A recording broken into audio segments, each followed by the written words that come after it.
The most important thing is to wake up in the morning and be inspired and think about what you're going to do today.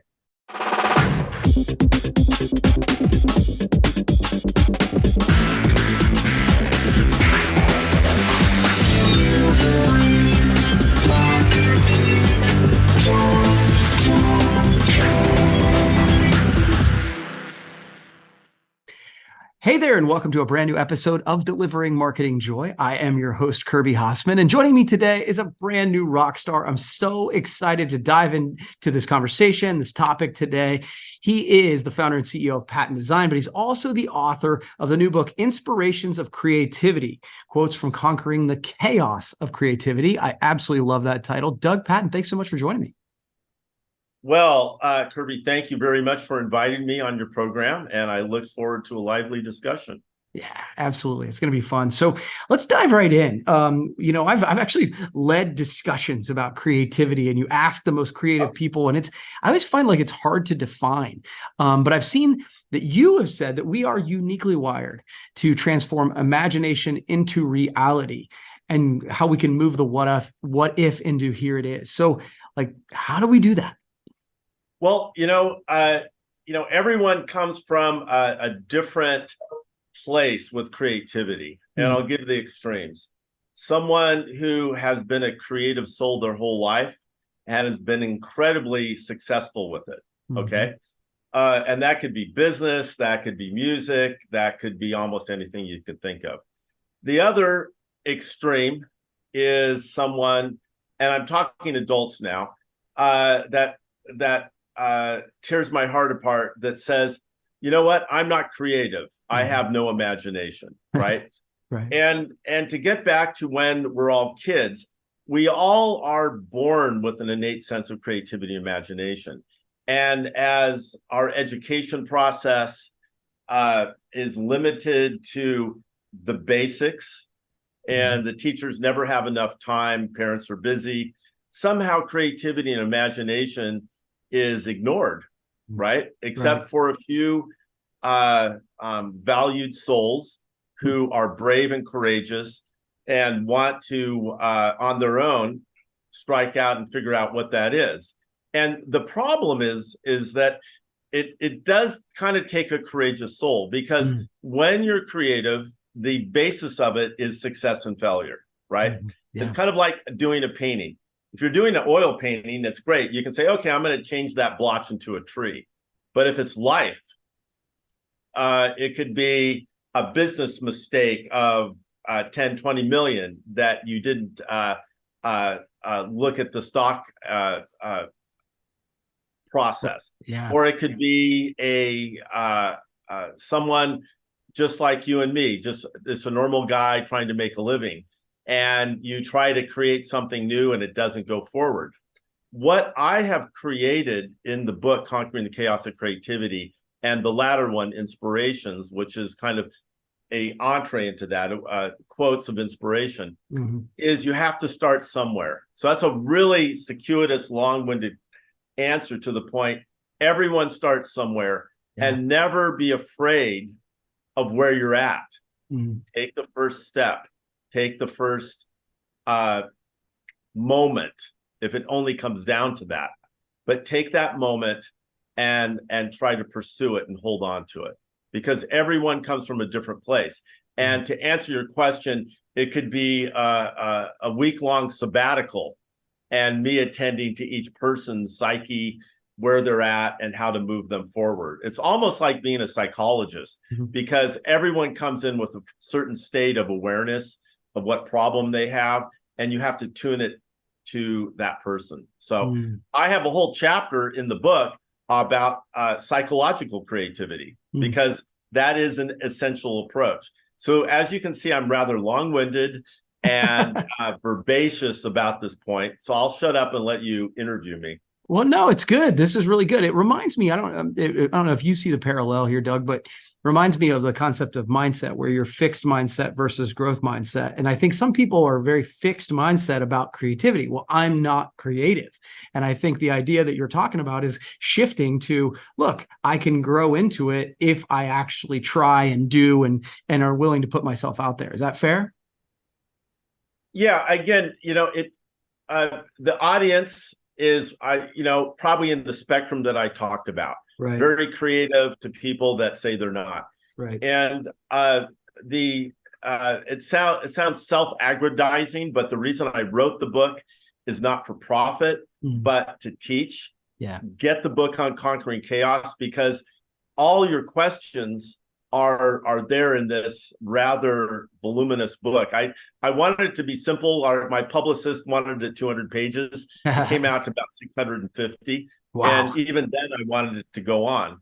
But the point is that the book, you can enter at any point, just like in life. Mm. If you're not very you haven't accepted creativity as part of your process in life, there's places you can go. Mm. If you're like a scientist trying to break some laws of or how do I say it, harness some laws of gravity or thermodynamics in relation to whatever you're doing, there's places that will lead you as well. Mm. It's kind of like an environment to walk into. And I know this is far beyond what we can talk about today. So I'll stop with this comment. The most important thing is to wake up in the morning and be inspired and think about what you're going to do today. Because if I look back at what I've done and rest on my laurels, I'd probably just play golf all day, right? Yeah. And travel. But I have to forget that. I have to look at what is before me. What is the inspiration of today? And that's the one message that I would like to send to everyone listening. You've got to find the inspiration of the day and seize it. And if you can't seize it, at least look at it. Love that. Well, I think we touched on it, but I'm curious, like creativity often means trying something that might not work, right? That's part of the idea.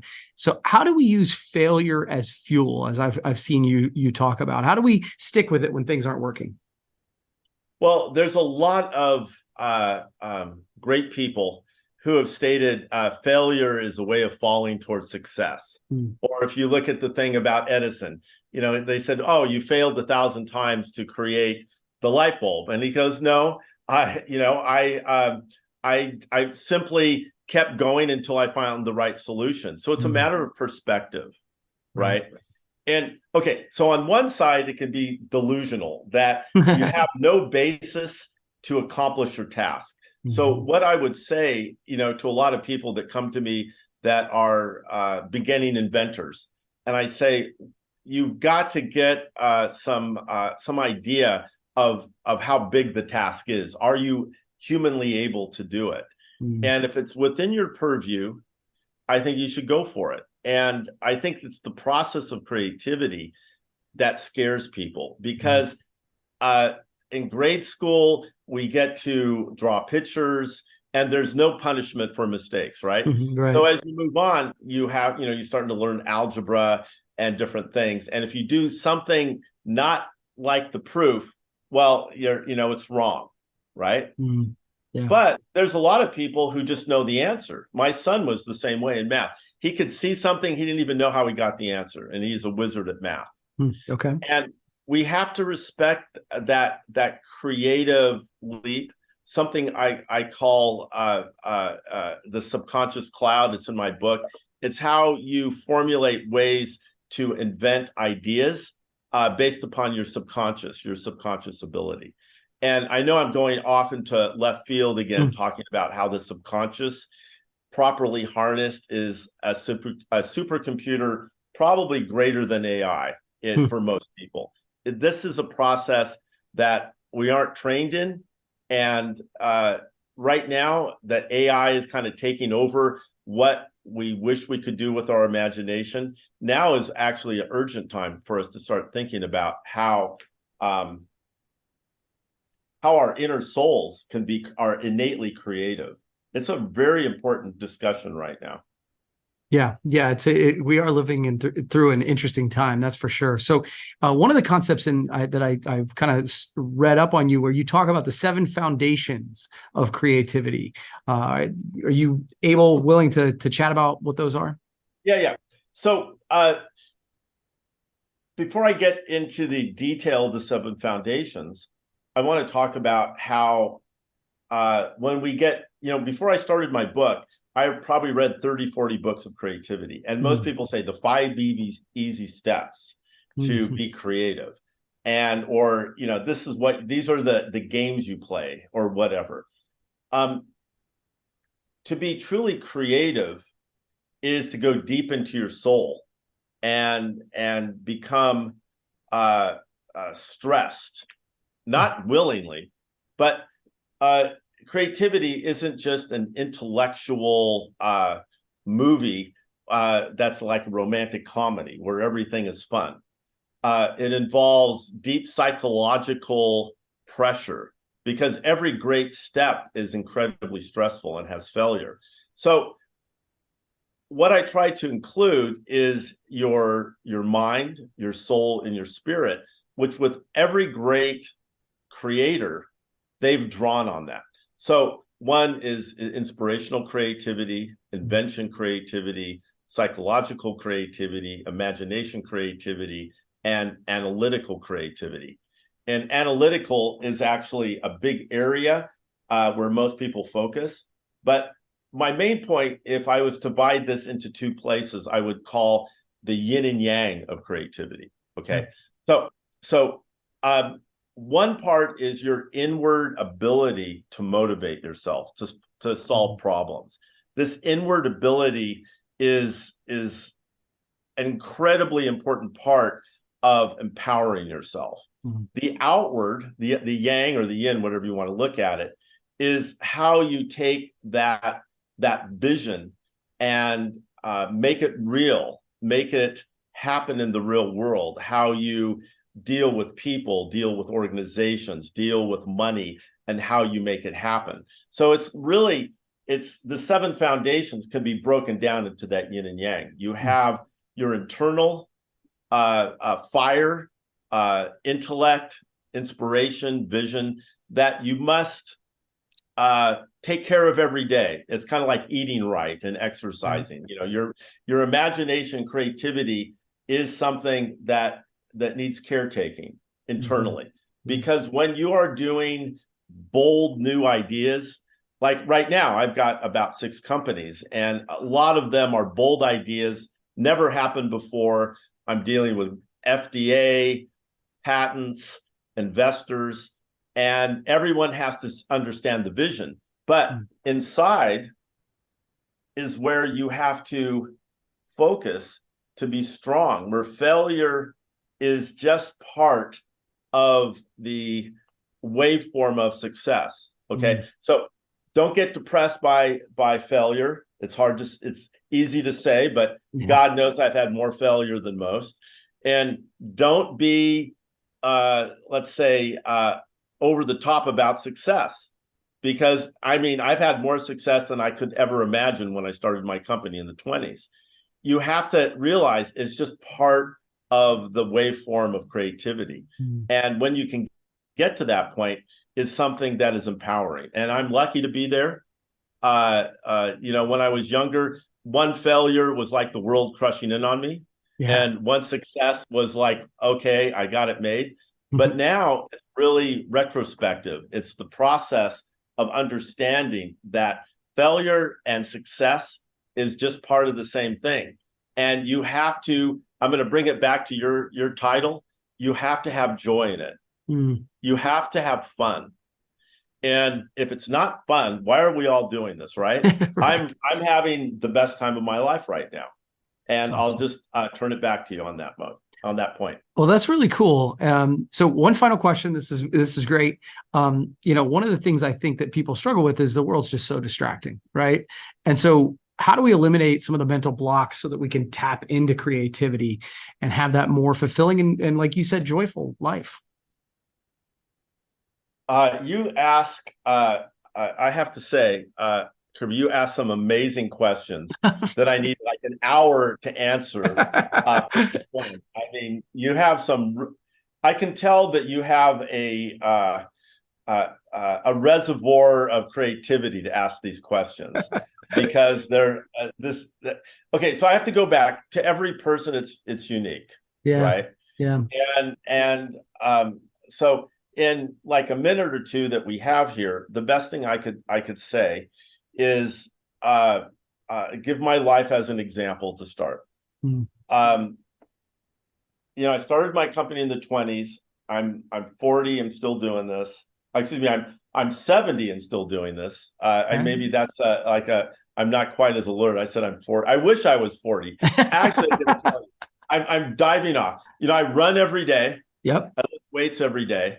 And I think I'm probably physically been about the same since I was 40. And the mental acuity is probably better than when I was there at that young age. And I think this is the way to eliminate mental blocks.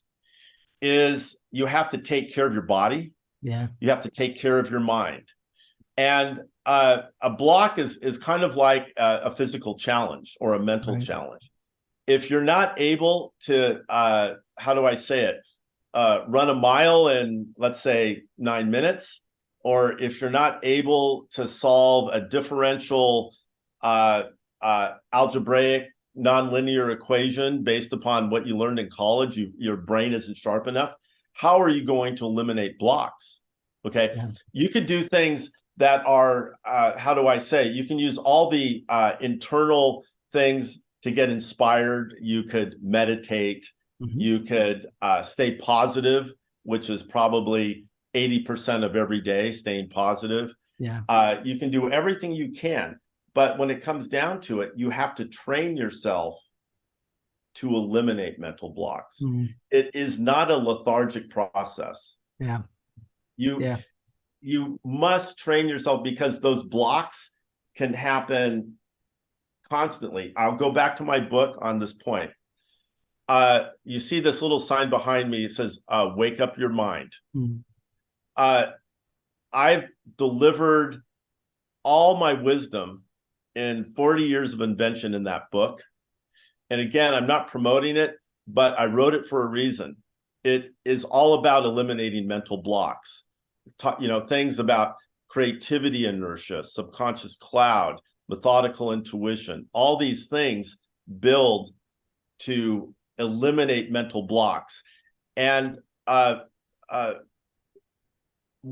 just give one detail point that's just not philosophical. Ask every question you can about the block, like 100 questions, every question you can think of, and it loads the brain then to say, okay, what are the solution to these? You have to be curious. Yeah, that makes total sense. Well, Doug, this has been great. Where can folks get more information about the book? Well, 2 places, well, actually 3. They can go to Amazon and type in my name, Doug Patton, or Conquering the Chaos of Creativity, or Inspirations of Creativity. They can get it there. They could go to my website, pattondesign.com, and find it, or even into the book titles, just research that. And I really want to thank you, Kirby, because it is a joy to talk with you and to talk with fellow travelers in creativity who are rare in this world.